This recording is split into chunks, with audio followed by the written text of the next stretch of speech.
Students, welcome once again in Shri Shyam study point. और जैसे कि आपको पता है फाइबर टू फैब्रिक हमारा चैप्टर चल रहा है। तो प्रीवियस लेक्चर के अंदर हमने सिल्क वॉर्म के बारे में पढ़ा था, सेरिकल्चर के बारे में पढ़ा था और life cycle of silk worm के बारे में पढ़ा था। आज हम बात करेंगे कि how we can get the silk from silkworm और कोकून। यहाँ पे लिखा हुआ है from cocoon to silk.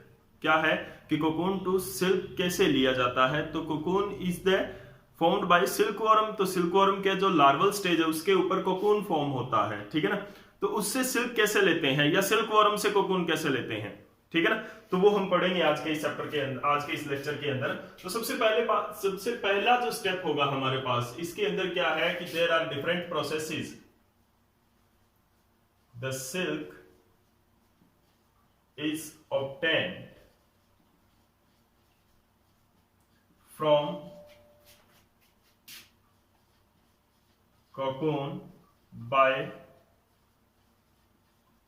several processes। और वो क्या है,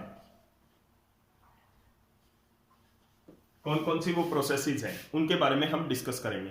तो सबसे पहली प्रोसेस क्या है यहां पर, सबसे पहले हम क्या करेंगे, फर्स्ट ऑफ ऑल कि द एग कलेक्शन। सबसे पहले क्या करेंगे, egg collection of silk moth. The eggs of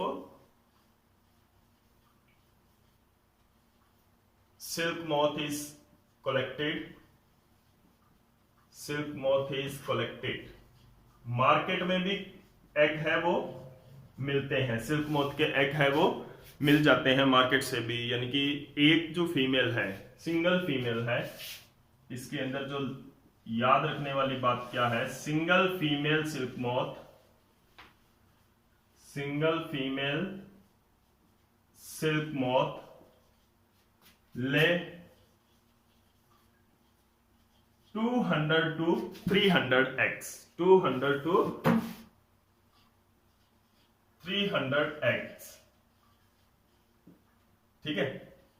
200 to 300 eggs है वो ले करती है एक टाइम के अंदर, फीमेल जो है वो एग हमें कलेक्ट करने हैं। And these eggs are incubated. Incubated का मतलब है these are remains in suitable temperature, कि उनके सुटेबल टेम्परेचर में रखे जाते हैं। तो अब क्या होता है, द एग्स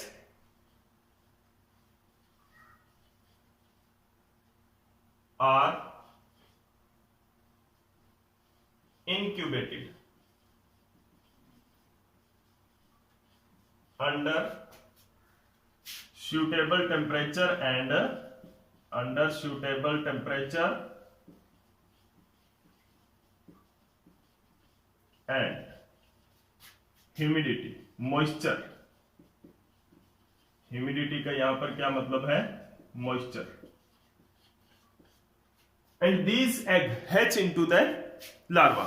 अब क्या है कि हमने एग को इंक्यूबेट कर दिया। इंक्यूबेटेड का मतलब क्या होता है, देखो आपने बहुत बार देखे होंगे कि बर्ड्स हैं और जो डिफरेंट एनिमल्स हैं, जो डिफरेंट एनिमल्स होते हैं वो एग ले करते हैं और उसके बाद में आपने देखा होगा कि बर्ड्स है they sit on their egg, egg के ऊपर बैठ जाते हैं। वो क्या होता है, इंक्यूबेशन होता है। इंक्यूबेशन का मतलब होता है to provide the proper temperature, पूरी सही ढंग से सही टेम्परेचर देना उसको, जो कि क्योंकि एग के अंदर क्या है, एक बेबी की डेवलपमेंट हो रही है। एग के अंदर क्या होता है, एक बेबी की डेवलपमेंट हो रही होती है, तो उस डेवलपमेंट को एक पर्टिकुलर टेम्परेचर चाहिए। अब वो टेम्परेचर कैसे देता है, बॉडी जो फीमेल जो बर्ड होता है या फीमेल जो एनिमल होता है वो उस एग के ऊपर बैठता है और अपनी बॉडी से हीट उसके अंदर ट्रांसफर करता रहता है। यानी कि उसकी बॉडी से हीट है वो ट्रांसफर होती रहती है उसके अंदर, और एग है वो इंक्यूबेट होता है। तो हमें क्या है, हमारे पास सिल्क मोथ तो होंगी नहीं, हमें उनको इंक्यूबेट करना पड़ेगा। सही हमें कंट्रोल टेम्परेचर और प्रेशर और ह्यूमिडिटी हमें उसको प्रोवाइड करनी पड़ेगी। अब क्या होगा, these egg hatch into the larva. Larva के अंदर ये एग है वो हैच हो जाते हैं। तो अब क्या होगा, the eggs hatch into larvae. Larvae दिया उन्होंने, कैटरपिलर बोलते हैं या लार्वी बोलते हैं, ठीक है। अब ये लार्वी क्या होते हैं, these larvaes are kept on mulberry leaves. Mulberry leaves के ऊपर इनको रखा जाता है। मलबेरी लीव्स के ऊपर इनको रखा जाता है एंड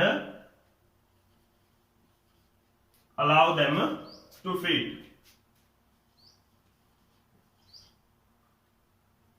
या left them to for feeding and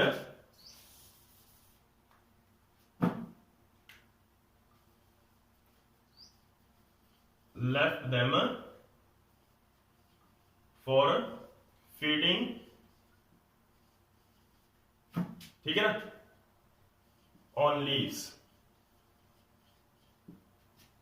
5 to 6 week के अंदर वो क्या करते हैं, अपनी फीडिंग को कंप्लीट कर लेते हैं और उसके बाद में क्या होता है, द लार्वी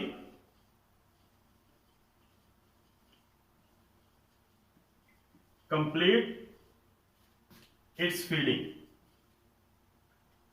अपनी फीडिंग को कंप्लीट कर लेता है in 5 to 6 week of hatching.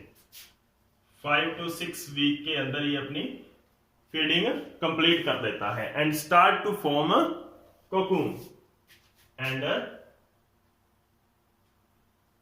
After feeding, feeding जब कंप्लीट हुई then it start to, after feeding it start to form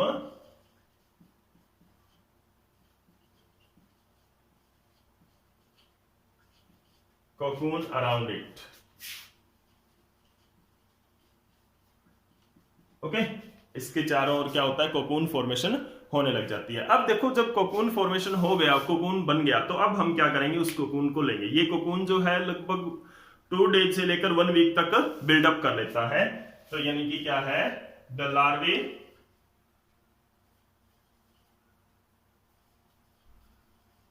form the complete cocoon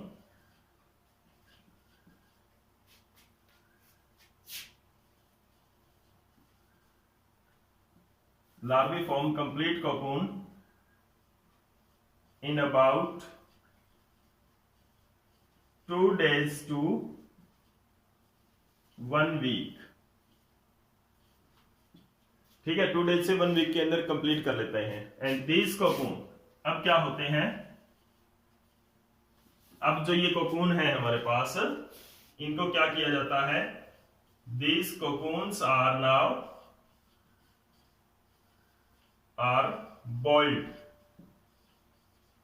और पुट इन बॉइल्ड वाटर, उसको boiled उबलते हुए पानी में डाल दिया जाता है। क्यों डाला जाता है, ताकि उसके अंदर जो प्यूपा बन रहा है वो खत्म हो जाए, उसको किल करने के लिए, क्योंकि हमें कोकून का सिल्क चाहिए। कोकून किससे बनाता है, सिल्क से बनाता है, ठीक है। तो क्या होता है, दीज कोकून आर बॉइल्ड और हॉट स्टीम इज पास्ड, या गर्म भाप इसके अंदर से निकाली जाती है, इज पास्ड थ्रू देम, जिससे क्या होगा, it kills the pupa inside the cocoon।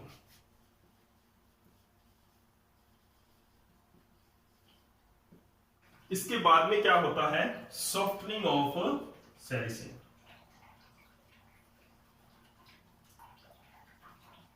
Softening of sericin क्या होता है, सबसे पहले तो सेरिसिन ही क्या होता है, sericin is the gummy substance. क्या है, sericin is the gum-like substance which hold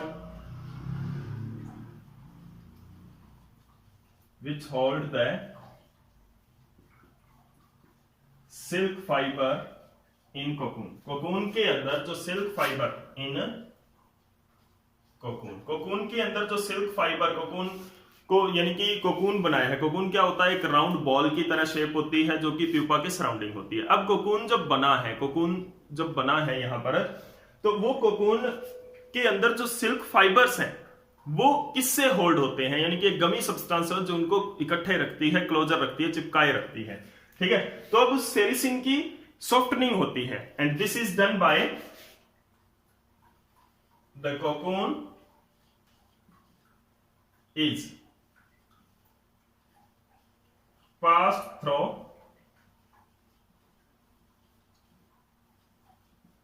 hot and cold solutions. Different solutions होते हैं, कुछ हॉट होते हैं कुछ कोल्ड होते हैं, उनके अंदर से पास किया जाता है to soften the sericin, to soften the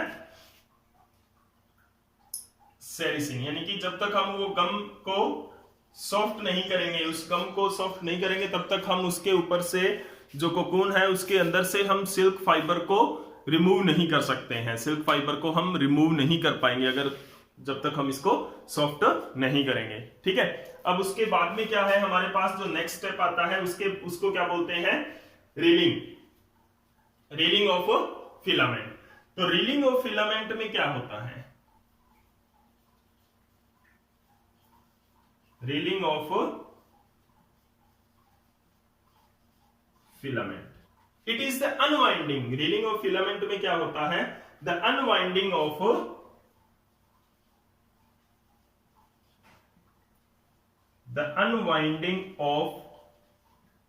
silk filament या सिल्क फाइबर,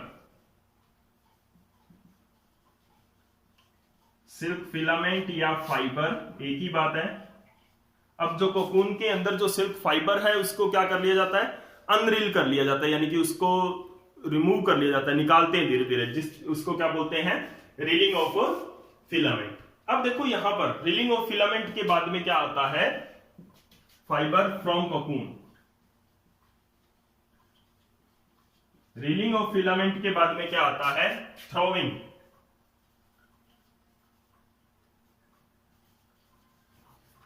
थ्रोविंग क्या होता है, थ्रोविंग में 3 to 10 यानी कि 3 से 10 तक, यानी जैसे कि डिजायर है, जो भी जरूरत है, जिस डिजायरेबल अमाउंट के हिसाब से 3 से लेकर 10 फिलामेंट तक आपस में कंबाइन किए जाते हैं एंड ट्विस्टेड किए जाते हैं। तो उस प्रोसेस को क्या बोलते हैं, थ्रोविंग बोलते हैं। तो यहां पर क्या होगा थ्रोविंग में, the 3 to 10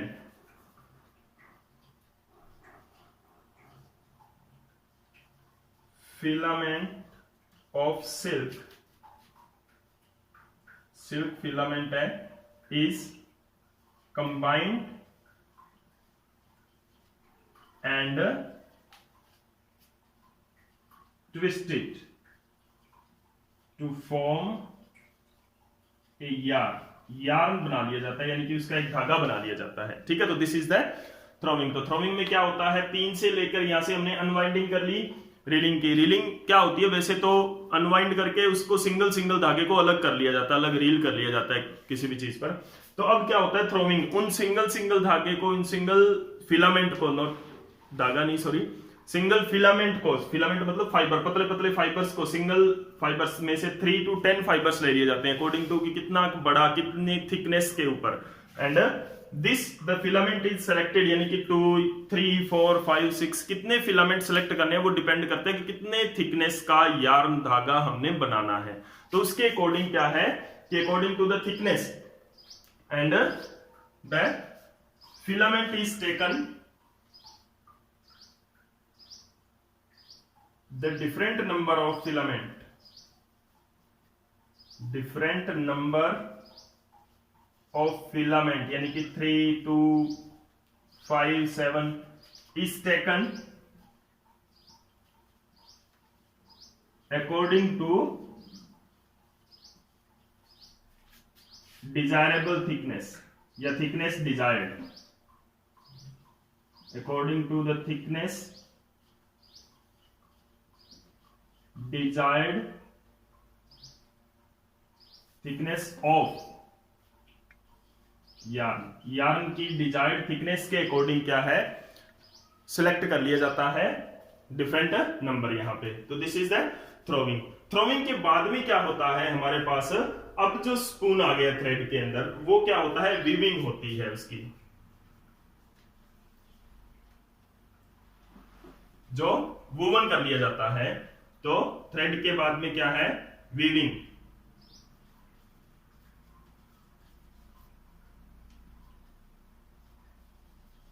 the silk yarn is woven to form clothes. Clothes बनाने के लिए उसको क्या कर लिया जाता है, वीविंग कर ली जाती है उसकी, ठीक है। और ये जो सिल्क की जो वीविंग होती है, ये मशीन से पंजा जिसको बोलते हैं, ठीक है ना। जो पहले क्या होता था कि जो सिल्क है उसके अंदर क्या होता है, एक इस तरह की डिवाइस बनाई होती है जिनको लूम्स बोलते हैं, ठीक है ना। तो उसके अंदर क्या होता है, अलग अलग थ्रेड्स आते हैं और उस थ्रेड्स का इंटरलॉकिंग हो जाता है। तो ये क्या होता है, this weaving is done by, the weaving is done by looms. Looms are the devices जो इसके अंदर यूज किया जाता है। तो लूम्स से,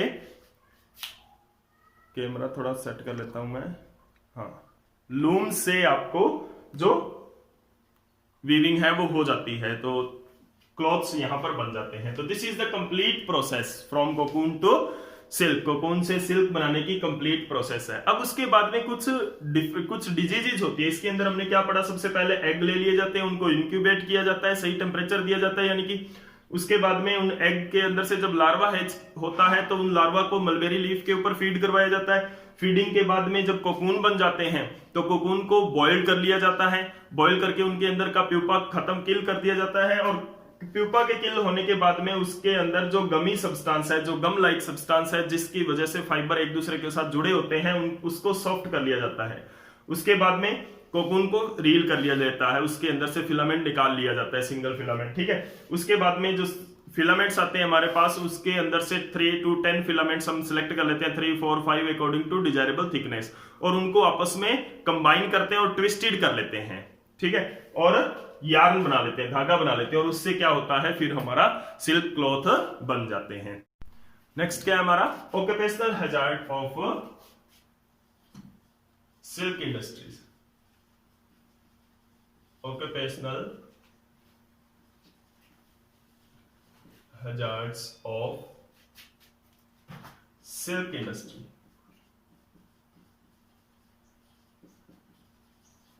तो जैसे कि हमने पढ़ा था प्रीवियस लेक्चर के अंदर, जब हमने किया था वूल प्रोडक्शन, तो उसके अंदर भी हमने देखा था कि वूल इंडस्ट्री के अंदर भी कुछ ऑक्यूपेशनल हैजार्ड्स होते हैं। तो सिल्क इंडस्ट्री के अंदर भी कुछ ऑक्यूपेशनल हैजार्ड्स होते हैं, कुछ लॉसेज होते हैं जो वहां पर काम करते हैं, जो वर्कर्स होते हैं उनको हेल्थ लॉसेज होते हैं। वो क्या होते हैं, देखो यहां पर क्या होता है, the respiratory disease, the workers of silk industry. Silk industry के जो वर्कर्स होते हैं are in the risk of respiratory disease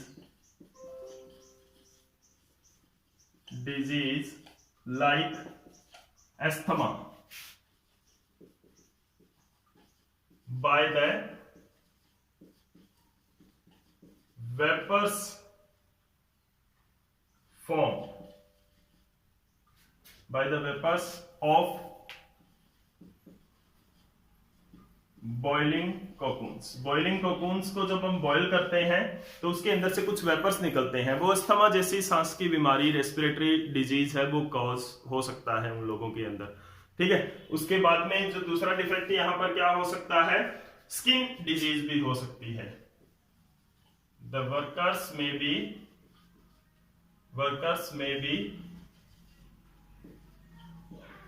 infected with skin disease। Skin disease कब होती है ये स्किन डिजीज, क्योंकि when they dip their hands in the boiling water, यानी कि कोकून को जहां पर डिप किया है उनको निकालने के लिए, उनको डिप करने के लिए, जब वो अपने हाथ को बॉइलिंग वाटर के अंदर डिप करते हैं, ठीक है ना, on skin disease on dipping the hand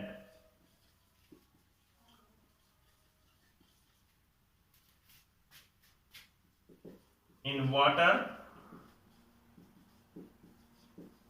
in which cocoons are boiled, जिसके अंदर कोकून को बॉइल किया गया है, उसके अंदर जब हाथ डिप करते हैं तो उनको स्किन डिजीज भी हो सकते हैं। तो these are the main occupational, उनकी लेग्स के अंदर भी डिफॉर्मिटीज आ जाती है, लेग्स के अंदर भी उनके प्रॉब्लम हो सकती है। तो दीज आर द डिफॉर्मिटीज और these are the disorders which may cause in the workers of the silk industry and this is the occupational hazard. Occupational hazard मतलब जो काम करते हैं, जो काम कर रहे हैं उस काम से रिलेटेड उनको क्या डिजीज डिसऑर्डर हो सकता है। तो this is all about the silk production from cocoon to silk and occupational hazards. तो आज हमारा ये फाइबर टू फैब्रिक्स का चैप्टर हमने कंप्लीट कर लिया है। इस चैप्टर के रिलेटेड अगर कोई भी प्रॉब्लम है तो आप कमेंट सेक्शन में मेरे से शेयर कर सकते हो, आपको तुरंत उस प्रॉब्लम का सॉल्यूशन मिलेगा। और जितने भी क्वेश्चन आंसर अराइज होते हैं टॉपिक्स में, उनके लिए तैयार रहा करो, हर वक्त तैयार रहा करो कि कंसेप्ट को अच्छी तरह से क्लियर किया करो। तो इसी उम्मीद के साथ आज का लेक्चर ओवर करता हूं। अगर आपको ये लेक्चर अच्छा लगा तो लाइक एंड शेयर जरूर करें। Thank you.